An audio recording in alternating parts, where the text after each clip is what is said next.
ఈరోజు దేవుని వాగ్దానం యెషయా గ్రంథం 30వ అధ్యాయం 18వ వచనం. కావున మీ యందు దయ చూపవలనని యెహోవా ఆలస్యము చేయుచున్నాడు, మిమ్మును కరుణింపవలనని ఆయన నిలువబడి ఉన్నాడు. యెహోవా న్యాయము తీర్చు దేవుడు, ఆయన నిమిత్తము కనిపెట్టుకొని వారందరూ ధన్యులు. నా ప్రియ సహోదరి సహోదరులరా, దేవుడి రోజు మీతో వాగ్దానం చేస్తూ ఉన్నాడు.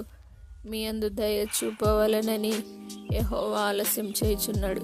ఏ పనులైతే ఇంకా ఆలస్యంగా దూరంగా అనిపిస్తూ ఉన్నాయో, భారంగా అనిపిస్తూ ఉన్నాయో, దేవుడు మీతో మాట్లాడుతూ ఉన్నాడు. ప్రతి ఆలస్యానికి దేవుడు ఒక సమయాన్ని పెట్టాడు. ఆ సమయానికి తప్పక దేవుడు జరిగిస్తాడు. కాబట్టి ఆయన దయ చూపవలనని ఈ ఆలస్యం జరుగుతుందని దేవుని యందు నమ్మిక ఉంచి విశ్వాసంలో ఇంకా బలపరచబడాలి తప్ప విశ్వాసంలో కృంగిపోకూడదని దేవుడి రోజు మీతో వాగ్దానం చేస్తూ ఉన్నాడు. మిమ్మును కరుణింపవలనని, మీపైన కరుణ చూపి మిమ్మల్ని కరుణించాలని దేవుడు ఆశపడుతూ ఉన్నాడు. కాబట్టి ఆయన నిలువబడి ఉన్నాడు. కాబట్టి ఆయన కరుణను మీరు స్వీకరించండి. యెహోవా న్యాయము తీర్చు దేవుడు అని దేవుని వాగ్దానం సెలవిస్తూ ఉన్నది. ఆయన ఎల్లప్పుడూ న్యాయం తీర్చువాడే.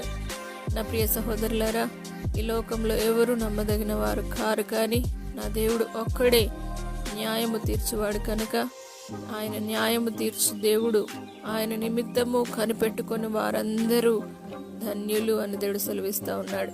నా ప్రియ సహోదరులారా, దేవుని నిమిత్తము కనిపెట్టుకొని దేవుడు మీ పట్ల మేలు చేస్తాడని విశ్వసించి దేవుని యందు నమ్మిక ఉంచినట్లయితే ఆయన తప్పక మీ జీవితంలో మేలు చేసి ప్రతి ఆలస్యం వెనుక ఉన్న అద్భుతాన్ని దేవుడు మీకు అనుగ్రహించి ఆ అద్భుతం పొందుకునేలా త్వరలో దేవుడు చేసి మిమ్మల్ని కరుణించి మీ ముందర నిలబడి మీకు న్యాయము తీర్చి మీ జీవితంలో ఇంకా అద్భుతమును జరిగించి మిమ్మల్ని ధన్యులుగా చేయునుగాక. ప్రార్థన. పరిశుద్ధుడా, నమ్మదగిన దేవా, కావున మీ యందు దయ చూపవలనని యెహోవా ఆలస్యం చేయుచున్నాడని ప్రతి వ్యక్తి తెలుసుకున్నటకు సహాయం చేయండి.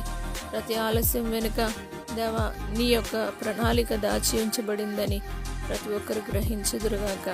దేవా, ప్రతి ఒక్కరిని కరుణించండి. పరిశుద్ధాత్మ దేవా, ప్రతి ఒక్కరికి న్యాయము తీర్చండి.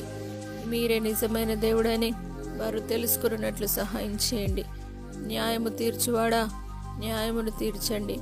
పరిశుద్ధాత్మ దేవా, మీ నిమిత్తం కనిపెట్టుకొని వారందరికీ మీరు దాన్ని స్తోత్రం వేసే వారికి కనబడి వారి జీవితంలో మేలు చేసి అద్భుత